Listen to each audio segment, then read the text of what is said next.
ప్రజల యొక్క అభిప్రాయాలు కూడా చూస్తున్నాం మనం. జనసేన పార్టీ చేసేటువంటి కామెంట్స్ కూడా చూస్తున్నాం మనం. అది అయిపోయింది. ఈవేళ ఇతను ఒక పార్టీ పెట్టుకుని రాజకీయ పార్టీగా ఉమ్మడి మేనిఫెస్టోలు రిలీజ్ చేస్తున్నామని చెప్పేసి అందరూ కలిసి పొత్తులు అన్నీ ఫైనలైజ్ అయిన తర్వాత ఒక వేదిక మీదకి వచ్చారంటే అనుకోవచ్చు. తెలుగుదేశం పార్టీ తరపున నేను ముఖ్యమంత్రి కావాలనేటువంటి కోరికతోటి పాదయాత్ర చేసినటువంటి లోకేష్ సభకే ఈయన వెళ్ళలేదు. రానన్నట్టు ముందు పేపర్లోనే టీవీల్లోనే చూసినా మేమని. ఆయన రానన్నాడు. చంద్రబాబు నాయుడు గారు వెళ్ళి మాట్లాడుకున్నాడు, వచ్చాడు ఆయన. ఈయన ఇచ్చిన సలహాల వల్ల ఏం జరుగుతుంది అనేటువంటిది కూడా చూసుకోవాలనేటువంటి పరిస్థితుల్లో ఉంటే అక్కడికి వెళ్ళిన తర్వాత జరిగినటువంటి పరిస్థితులు ఏంటో ఒకసారి మీరు ఆలోచించండి.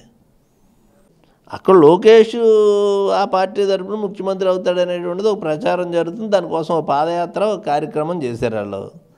దానికి నువ్వు వెళ్ళి పవన్ కళ్యాణ్ గారు వెళ్ళి నీకు మద్దతు ఇవ్వడానికి వెళ్ళాడు. మద్దతు కాదంటాడనే చెప్పానండి. మద్దతు కాదంటే ఎందుకు వెళ్ళినట్టు? ఎందుకు వెళ్ళారు ఇంకా ఆయన? పొత్తుల్లో ఇద్దరు ఉన్నామంటాడు. పొత్తులు అంటే పొత్తులకు సంబంధించినటువంటి మీటింగ్ కాదు అది. పవన్ కళ్యాణ్ గారు లోకేష్కు ముఖ్యమంత్రి చేయడానికి కావాల్సినటువంటి మద్దతు ఇవ్వడానికి కదా వెళ్ళింది అక్కడికి.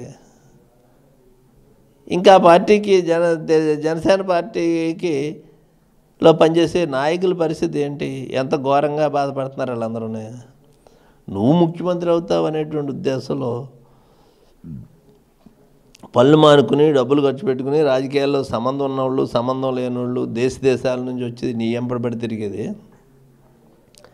ఇప్పటి నుంచో ఉన్నటువంటి ఆ కళ ఏమన్నా నెరవేరుతుందేమో అనేటువంటి ఒక ఆశగా ఎదురు చూస్తున్నటువంటి టైంలో ఆనాడు రాజశేఖర రెడ్డి గారి దగ్గర నుంచి చూసుకుంటే చంద్రబాబు నాయుడు గారు కానీ మరి జగన్మోహన్ రెడ్డి గారు కానీ వీళ్ళందరూ చేసినటువంటి పాదయాత్రలో ఈ రాష్ట్రానికి ముఖ్యమంత్రి కావాలనే కదా.